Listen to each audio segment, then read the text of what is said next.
What makes a game scary? That's no rhetorical question, I'm genuinely asking. Horror is subjective. I, for instance, am pretty bad at handling most horror games, as I'm easily overwhelmed when it comes to digesting new information. However, once that initial shock fades and I start getting more familiar with the game and its mechanics, an ever-growing sense of comfort wells up, and what was once a terrifying threat turns into just another video game entity I need to be aware of. Familiarity brings comfort. All this is to say that Shipwrecked 64 is one of my favorite horror games of all time. Heck, one of my favorite games, just in general, it's up there. And while most videos online focus on aspects like the lore, the story, or how Bucky is heavily mischaracterized by general audiences, jokes aside, it's a really good video, you should check it out. I haven't seen anyone talk about why it manages to resonate with so many people and how it approaches horror. To put it simply, the thesis of this video is how Shipwrecked 64 weaponizes familiarity, letting you get comfortable with its mechanics only to then pull the rug under you. This is how Shipwrecked 64 perfects horror.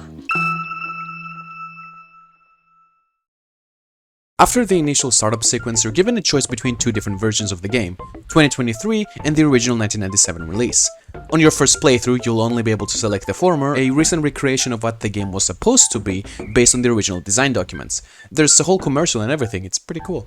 Now, what makes the 2023 version really interesting is how completely uninteresting it is. As the self-proclaimed clean version of the game, it's mostly devoid of any meaningful horror events or sequences. It's the original game, as it was intended to be released. It's actually not until after finishing the 2023 version for the first time that you're able to experience the original game, where all of the real horror shenanigans ensue. Now, at first, this might seem like a horrible idea for a horror game, devoting the first hour or two to some mid-tier N64 game with little to offer in terms of actual scares. And I'll admit, it's a fair knock against the pacing. The game is very much a slow burn even during these scary portions. But after giving it some thought, this is actually a decently smart decision. This is not an official concept to my knowledge at least, but for the sake of brevity, let's call it the developer oath. To put it simply, it's a promise the developer makes towards players as to what they can expect from a game. If the game is marketed as a JRPG, the player will expect a JRPG. If it's marketed as a horror game, you get the idea. This all culminates in Chief Wolf's minigame. Here, Bucky, our main protagonist, is tasked with collecting 6 boat pieces in order to be able to leave the island. If you're confused about what any of that means, you didn't hit my spoiler warning at the beginning of the video. This section is a complete tonal whiplash from the rest of the normal game. You're immediately hit with sudden percussion, the happy-go-lucky songs now long gone, replaced by an eerie ambient track blaring through the foggy woods that surround you. And eventually, you'll realize you're not alone in this place. You're hunted by this monster called Horns, who has a constant ping towards your location. Granted, I'm exaggerating a little, this area really isn't that scary. It's like pretending that the eel from Mario 64 is terrifying even as an adult. It really isn't. But remember the developer oath preamble? On my first playthrough, I was generally expecting this to be the turning point, the moment the game dropped the facade and went all out. Of course, that's not what happened, and most of the horror in this minigame is kind of unintentional, at least in the universe, not too dissimilar to the scary levels in old video games like this. I'll elaborate more on this once we enter layer 3, but this minigame generally creates the blueprint that Shipwrecked 64 will follow during its entire runtime, at least in regards to its horror elements. It messes with your expectations, putting you on edge during a relatively safe section, and feeds on your paranoia. Once you get an ending in the 2023 version of the game, you unlock the original 1997 release, with a warning that it's deeper than you know. Shipwrecked 64 was pulled from shelves after 3 days. This game may have some glitches or artifacts, it is not for the faint of heart. This is exactly how we found the game, unaltered.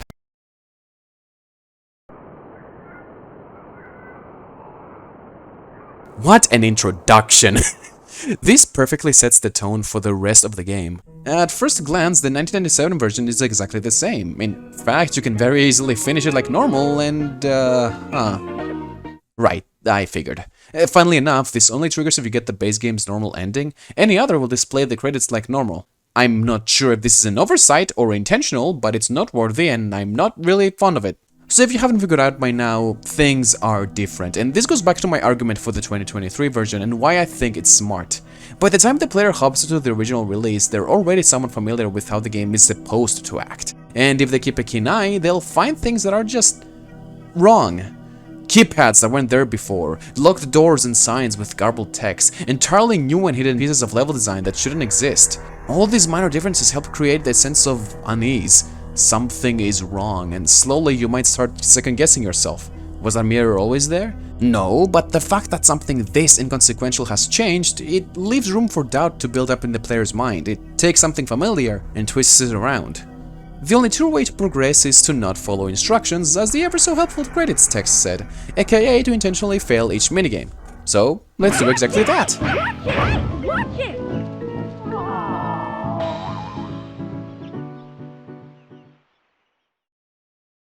Upon failing Olive's minigame for the second time, we're brought in a small cabin with nothing but a few bunk beds, pipes, and most notably, a projector with a tape next to it. Upon playing it, we're shown a woman named Olivia Finch, the in-universe voice actress for Olive, who gets attacked by someone inside a Bucky mascot costume.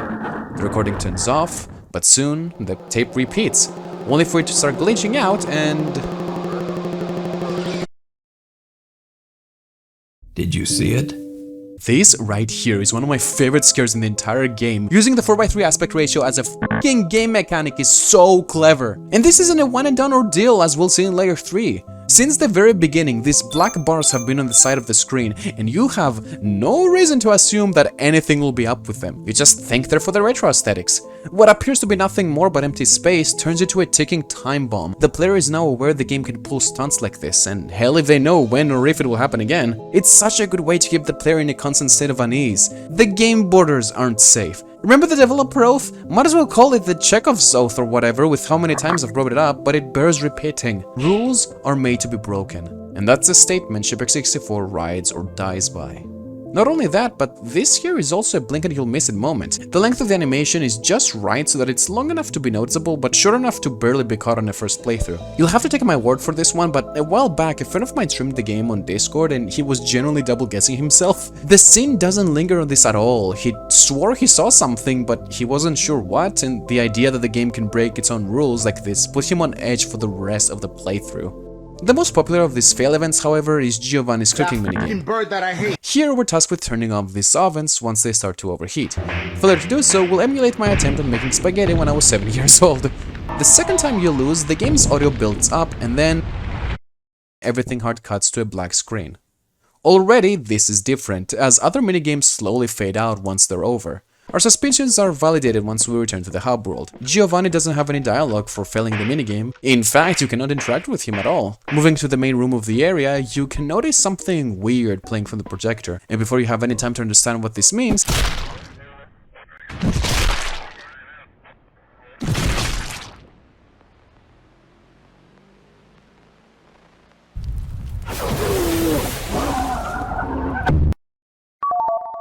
I promise that's the only Deltarune reference I'll make in this video. Okay, dumb jokes aside, this scene is just raw.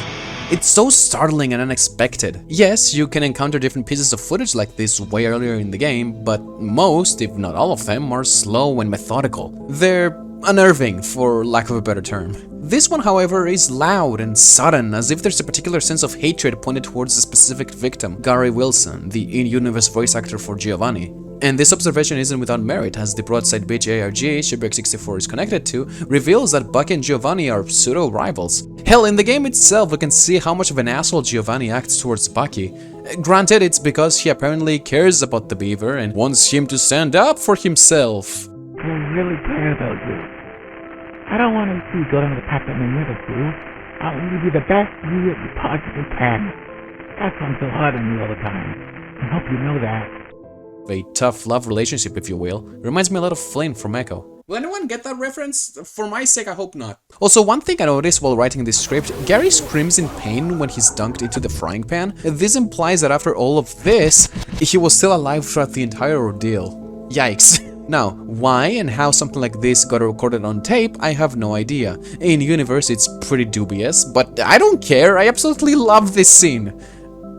Anyway, the more minigames you fail, the more weird and spooky events occur, like apparitions of characters following you, game mechanics from certain minigames appearing in others when they clearly shouldn't, the music or ambience getting messed up, and whatever the hell this is, these create the feeling that the game is falling apart around you, hammering in the thought that we're not supposed to be doing this, or at the very least, we're diving headfirst into a rabbit hole that's way deeper than we originally thought. And this conflicting mix of emotions is elevated once we enter layer 2.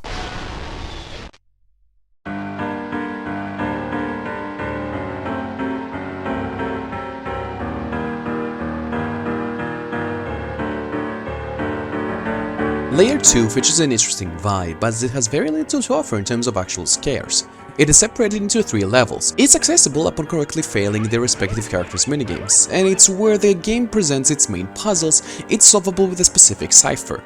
The Shakespeare cipher found in Walter's Dam, the Mozart cipher, the worst one, found in Olivia's pool, and the Picasso cipher found in Giovanni's diner. For the sake of time, I'll only be focusing on the last level, my personal favorite of the 3. The diner has an incredible atmosphere. You walk down a flight of stairs into a dark yet grandiose atrium engulfed by this red fog. In the center of it all lies a golden Bucky statue, proud on top of a water fountain, as if it's mocking you. And mind you, this is after you see the tapes of the voice actors that Brandon, the guy in the Bucky suit, murdered. Content creator Papo's video on Shipwrecked says it best, quote, "The people love Brandon, while Bucky, the character, is left looking at the husk that is paraded." This is some real Bucky the Idea versus Bucky the Man shit, man. I really want to take a second to gush about this area's music, Waltz, as it's one of my favorite songs in the entire soundtrack. Soundtrack? What the f? Now, if you have the slightest bit of music theory knowledge, you might be able to pick up on the fact that Waltz isn't actually a waltz. It doesn't follow the traditional 3/4 time signature waltzes are known for. Instead, it fluctuates between 2 bars of 3/4 and 1 bar of 2/4, a 1-2-3, 1-2-3, 1-2 rhythm.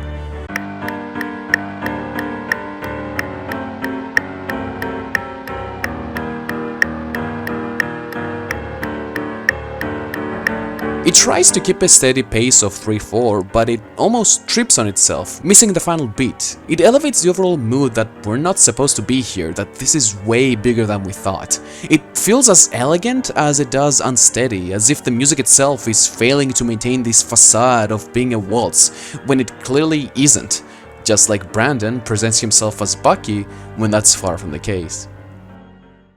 Anyway, remember when this video was about horror? So, Layer 2, even though it holds very few horror events and instead focuses on its puzzles and bizarre ambience, does introduce a very important mechanic: hiding in barrels. Oh no.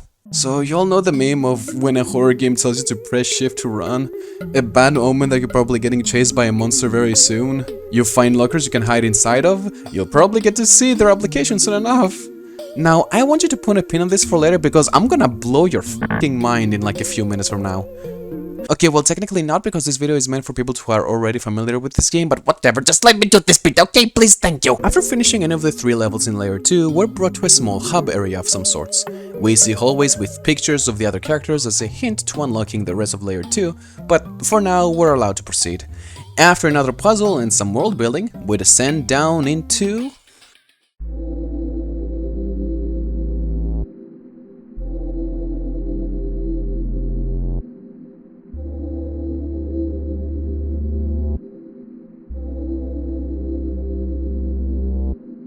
Layer 3 is the turning point of the adventure. We're instantly met with a vast darkness, our only source of light being a candle we find on the ground.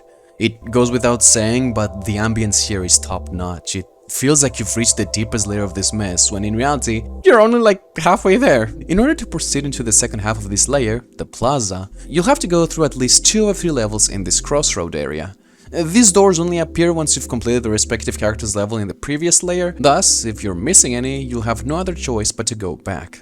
These levels are more of the same in terms of puzzle solving. There's still this underlying sense of dread as you're always engulfed in complete darkness. However, one thing I neglected to mention is this big computer at the center of the crossroads. Clicking on the button at the center leads us to a website called a Helping Nub, a detailed guide to completing the rest of the game. And I really do mean detailed. The amount of information this site dumps onto you is very overwhelming, but at the very least, you don't need to take everything at once. You can keep it on the side as a reference when you get stuck. It talks about how to get into the next layer, the computers, your candle, the ciphers you have to get familiar with, and lastly, the Dwellers, also known as Starlings. Donning the faces of Bucky's own friends, they will wander around the dark, searching for any unfortunate little beaver who happens to stumble into their path.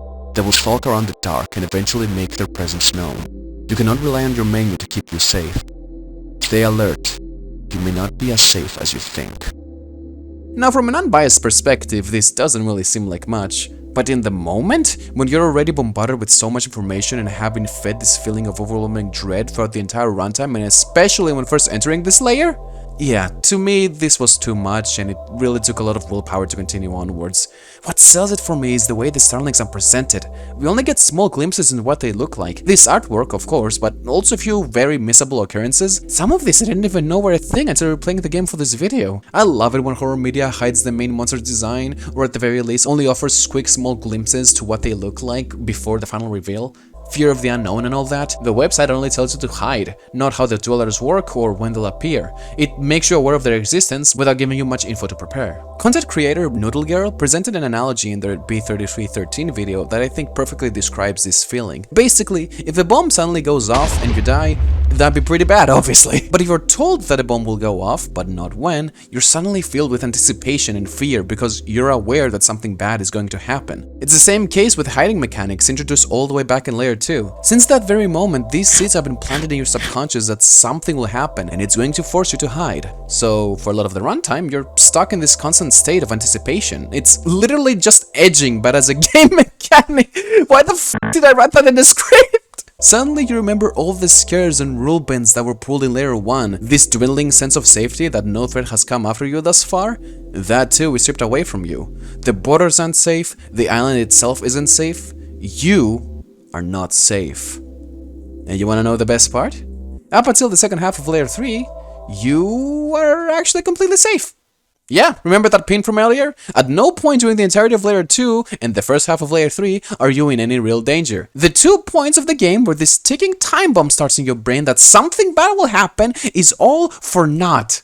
Right after reading about the starlings, you can just go through the puzzle rooms in the crossroads and you're completely safe to take your time solving each one. I was shaking during my first playthrough, constantly hiding in every barrel I could, very much afraid that one of these buggers would chase me down. Was that a silly thought? Probably, but can you blame me? Well, okay, yes you can, but that's mean, so please don't. Nevertheless, all this stress, anticipation, and fear is finally released once we enter the second half of Layer 3, the Plaza. Time for a quick shameless plug. I recently released my first commercial game project titled Connected Fates. It's an adventure puzzle game taking inspiration from classic RPG Maker games with some cool meta elements thrown into the mix. If it sounds like your cup of tea or just want a fun way to spend 7 hours of your life, check out the game on Steam or itch.io, links are in the description. Thank you for your time. Dum dum, diddle dum dum, diddle dum dum, diddle dum dum. There was a turtle by the name of Bert, and Bert the turtle was very alert. When danger threatened him, he never got hurt. He knew just what to do. He ducked and covered, ducked and covered.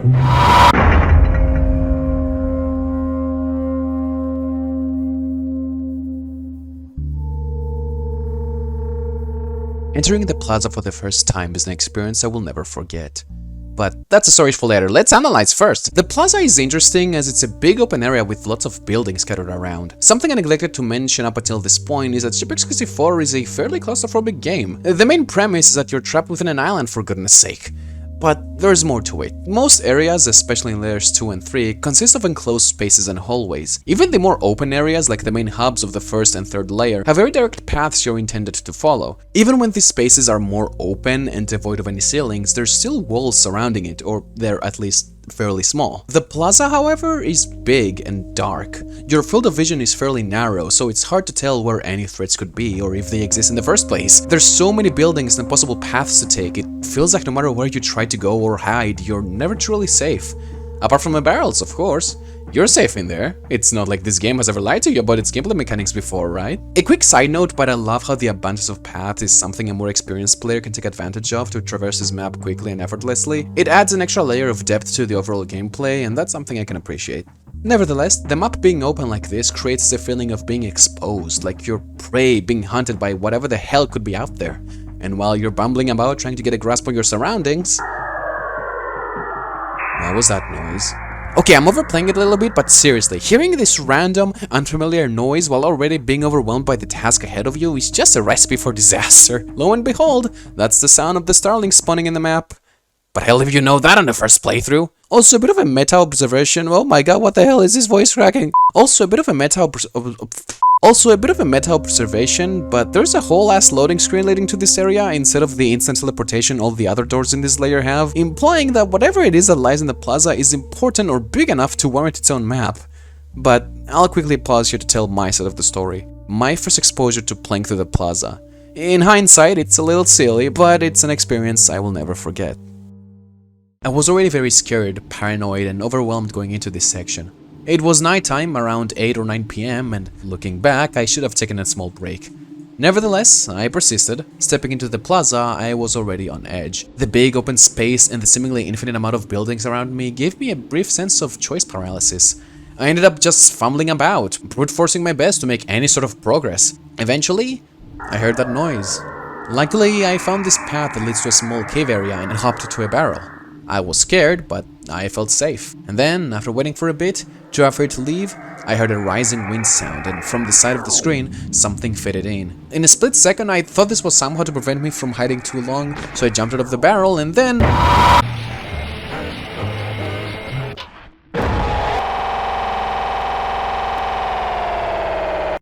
I Alt F4'd. It bears repeating, but in the moment, this constant rise of anticipation and fear was just too much. Ever since stepping into Layer 2, I was gradually getting more and more paranoid, and that brief sequence of events in the plaza, that was my breaking point. I'm not ashamed to admit I legitimately uninstalled the game right after it got me that bad. Looking back, I probably just need to grow more desensitized to horror games as a whole, but I'd argue my reaction still holds some merit. That friend from earlier had a vastly different experience than me, since he was already hiding by the time the starling spawned. So he sat in a barrel, watching this thing slowly walking through the darkness. It was tense, and he generally did not want to leave his hiding spot. Another thing that makes the plaza tick for me is that Shipwrecked 64 is a fairly static game. The closest thing it gets to a roaming threat is horns, and he is part of the normal game. Every other attempt at its horror is subtle or ambient. Even when it gets loud or sudden, it's usually a pre-rendered video or cutscene. Like I mentioned, you're in no real danger for the majority of the journey, so to have the rug suddenly pulled from under you and not only see these freakish designs inside the actual level, but to also have them hunt you? It sounds obvious from a horror game perspective, but this is the first time something like this has been introduced, and it's hours into the experience. It's still unexpected. The plaza is also one of the biggest levels so far, maybe not in overall size, but definitely in scope. Its building has an interior and a roof to explore. There's an entire basement and just so many paths leading it to an assortment of side areas. There's so many tasks and puzzles you need to complete, and it's very easy to get lost. If you don't manage to build up a good mental map of the area, you're gonna have a really bad time here. There is a map on one of the computers, but the video it links you to is marginally unhelpful. Oh yeah, the game throws websites and YouTube videos at you. That's another way it subverts expectations. I can't believe it took me this long to mention this, but whatever. To be fair though, while all of this is really effective from a horror perspective, it's not great game design and, rather paradoxically, ends up hurting the horror aspect as a result. There's no good build up to any of this, and the game expects way too much from a player, especially since this is the first time you're introduced to actual enemies you have to avoid. They're on your ass for the entire thing and can get very taxing very quickly. The puzzles are fine though, if a little hard to wrap your head around. The only devious one is a crystal puzzle utilizing the Mozart cipher, because it's missing one extra note found in the original song, or at the very least, from the shit music I found online. The last 4 notes part can also cause some mild confusion, but I'd argue it's fine on its own. I just don't think it's a good idea to have 2 puzzles, both using the same video as your hint, and both resulting in a 4-number code. This is a general problem with the ciphers and the puzzle design overall. They all amount to 4-digit codes you need to put in number pads. This can cause some unintended overlap and frustration on the more complicated layers, and thankfully is apparently being ironed out for the sequel. Hell yeah. Once you end up opening up the map a little more by solving these puzzles, you'll need to complete 2 tasks: the workstations and the batteries. The workstations are a timed sequence where you must turn on 20 golden computers scattered around the map in less than 10 minutes. It's fun and tense, but also a huge difficulty spike, and even when you do have a good idea of the map's layout, the 10-minute timer can still be a little strict. At this point, I can complete the sequence anytime without fail, but getting to that point was definitely an experience. I don't know, I think this could have easily been 15 minutes and nobody would have complained. Task 2 revolves around collecting 3 batteries and taking them to the basement computer. After the stressful nightmare that is the workstation sequence, this is more or less just a victory lap. I don't know how to feel about it because the first task really is the highlight here. Even the music changes to a more goofy tone, which is a big tonal whiplash. I would argue this should have been the first task you complete because it really helps you get a better understanding of the map and has way less stakes compared to the first one. Granted, that would make this sequence last a lot longer on the first playthrough, so I'm not sure if that'd be enjoyable either. It's just hard to conceptualize, and the more I try to think about it, the more I realize I'm just painfully neutral towards this task, as it really is just extra fluff for the sake of it. It leaves a bad taste in my mouth is all. Also, the getting spotted jumpscare sounds are way too loud. Those should have been lowered by at least 4 decibels. Getting bombarded with loud noises like this gets tedious, and they can also stack if multiple starlings spot you, which will absolutely blow out your eardrums. They should have all been on the same audio channel at the very least to make sure only one can play at a time. Nevertheless, as much as I love the Plaza, there's no denying that it is a huge difficulty spike. And once the fear starts to dissolve into frustration due to how unforgiving and annoyingly loud it can be, I can understand why its appeal was lost to a lot of people. If the Dwellers were introduced more smoothly and their spawn rates were only ramped up starting at layer 4, just like they do in the normal game, yes, it would lose the initial shock, but it would also make the Plaza overall less frustrating. I'd argue the amount of effort required actually makes you too familiar with how the starlings work, lessening their effectiveness as horror monsters overall. Remember that preamble from the beginning of the video, the loss of immersion, and instead viewing these monsters as just annoying video game enemies? Nevertheless, I'm getting too ahead of myself. I still absolutely adore the Plaza despite its shortcomings, and it will forever be the most memorable part of the game for me because of my first experience.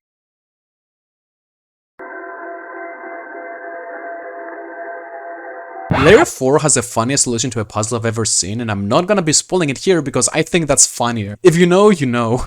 To be honest, Layer 4 is when the game begins to slow down with a lot of its horror, choosing to focus on its story and puzzle solving instead. Stuff like the Codebreaker and the final boss as a whole are still awesome subversions, but more so in terms of gameplay than horror. It still introduces new foes and creepy environments, but it's also where a lot of my main complaints start to rear their ugly heads. Strap in, folks, because I wasn't planning on discussing this part of the game originally, but I think it's important to at the very least analyze the sewer segment because to me it feels like it's trying to do everything the Plaza does, but absolutely fails at it.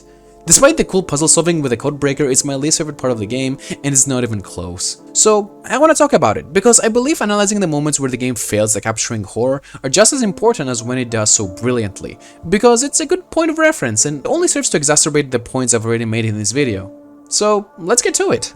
At first we explored through a demo showcase area of some sorts. It's fairly peaceful, opting for a surreal atmosphere as we get tidbits into actual programming tricks and workarounds from the time period. It's really cool! And also kind of an emotional whiplash to stumble into fresh out of the Plaza, but it's a welcome respite. After wandering for a bit, we take an elevator down into the aquarium, a place modeled after the offices of Cogware Games, the in-universe developer studio for the original Shipwrecked. The ambience is serene, and the song playing here is another one of my favorites from the soundtrack. If you wander around for too long, however, a new starling will spawn, Rex, modeled after Blood, the first character that Bucky's creator made. He is the Oswald to our Mickey Mouse Bucky, if that makes sense. There's no getting rid of him after he successfully spawns once, so he can, and will, hinder your traversal of the office spaces.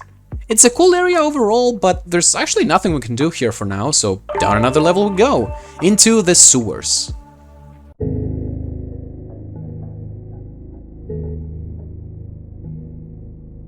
So far, Layer 4 has been a pseudo break from all the puzzle solving and horror, for the most part. Which is good, it gives the player some room to breathe, especially after how tense the Plaza was. However, the sewers is where things start heating up again, and oh boy, do I have a lot to say about the sewers. It might not be the hardest part of the game for me, but it's easily the most frustrating. Let's start with the puzzles, because I believe they're a great jumping off point for later. They're fine.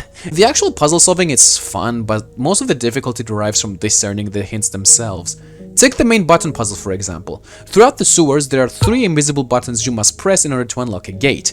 The video you're given shows 3 timestamps and a brief overview of a corresponding room with the button visible, sometimes for only a few frames because f*** you. Once you realize these timestamps are to be used in the video showing the map of the area, it's not too bad. Getting to that point, however, is the hard part, and it can easily get frustrating running around like a headless chicken, trying to understand what the hell any of this means. Trying to decipher the map and forge a path towards each button is fun, so I don't understand why this hint couldn't have been a little clearer. The puzzles in the Plaza are hard, yes, but they mostly use ideas and ciphers you're already familiar with. I don't know, I'm probably just stupid and these puzzles are relatively easy to solve by ARG standards, but it's still a part of the game that I found frustrating, so I figured it's worth mentioning even if it's just a skill issue on my end. I mean, the jail cell puzzle in the sewers had its description updated to explain things more clearly, so maybe I'm onto something, I don't know. Nevertheless, through this confusion, you're being chased by... Yep, the dwellers are back, and there's one more now, and they absolutely suck in this area. So the sewers are very claustrophobic. They mainly consist of long hallways connected to each other. It's a maze and you'll easily get lost even when using the map to orient yourself. So many rooms look alike and some feature multiple floors and paths, so it's difficult to ascertain where exactly you are on this low quality bird's eye view of the map. On paper, this is a good evolution of what the Plaza was trying to achieve. We go from feeling exposed in this big open area to feeling trapped and confused. They both invoke this feeling of being lost in a feral and unwelcoming environment, as if these spaces are the dweller's home and we are the ones invading it. In practice, however, the sewer's level design doesn't really mesh well with the Starling's strengths. In fact, I'd argue it completely undermines what made them so scary in the first place. What makes the Plaza so scary to me is just how open it is. I've neglected to mention the Dweller's AI up until now, but I believe it gives important insight as to how the Plaza's level design manages to complement their mechanics. The Starlings wield a wide cone of vision. If they have a direct line of sight to you, they'll give chase. Thus, this feeling of vulnerability is justified. No matter where you go, there's always a chance the Starling will see you and give chase. Granted, you can still hear their ambient audio as an estimate to their location, so they're easy to track if you're paying attention. While their AI is very simple and chooses to just beeline towards you when giving chase, it's still effective. Less is more and all that. Even when you hide and they lose aggro, it's still hard to tell sometimes whether or not they'll immediately give chase again once you leave the barrel. However, because the map is so open, evading the Starlings is just as easy as getting caught by them. It makes for a very dynamic yet thrilling back and forth, especially during the workstation sequence. The sewers, on the other hand, are more closed off. It's a maze with a lot of hallways. I would argue not knowing if a dweller is right behind a corner could create some tense moments, if this wasn't a third-person game where picking a corner is just as easy as turning the camera around. The Starlings can only move linearly through the maze, usually through the same path you're going to, so that leads to long stretches of time where you're doing nothing but hiding in a barrel for minutes, waiting for the dwellers to leave.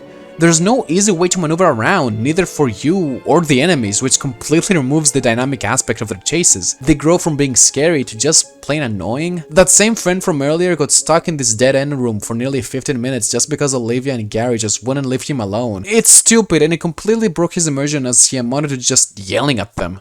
The level design just doesn't complement them well at all. That means the best approach is to play aggressively. Just run and try to make some progress until the Starlings spawn. When they catch you, they simply throw you back in jail, so just go and keep exploring until they spawn in again. But while this playstyle is optimal, it really isn't fun or scary. It feels more akin to bashing your head against the wall until something works. So pick your poison, I guess. No matter which way you slice it, the sewers just aren't fun, the puzzles are too cryptic, the Starlings are too annoying, and the overall level design doesn't complement either, it's just kind of a mess. Also, the only way to progress once you first enter their sewers is to get caught and thrown in jail. That's it, I just wanted to point it out. It's so stupid, I'm not sure if it's funny or just dumb. Anyway, I think you get the idea, I've ranted for long enough. To change things to a lighter note, the codebreaker stuff you unlock after finishing the button puzzle is really cool and a great final subversion and test of the player's puzzle solving skills. Having to balance and transfer codes between two different games is something that, at least at the time, I had never seen before, and even now it's such a fun and creative puzzle. It almost makes up for how tedious the sewer segment is. You get a good hint as to how it works from the website, and the combinations themselves are always there for you to find. As complicated as it might be, it's still very much doable. It can get a little confusing sometimes, and the fatigue from the sewers definitely won't help on a first playthrough, but it's still a highlight in my opinion, and I wanted to give some attention to it. But you wanna know the best part of all of this? Layer 4 is completely skippable. Yeah, all the codebreaker stuff amounts to is a code you can put in one of the number pads. So if you know what the code is, you can just go to the end, never having to touch the sewers. I genuinely appreciate that.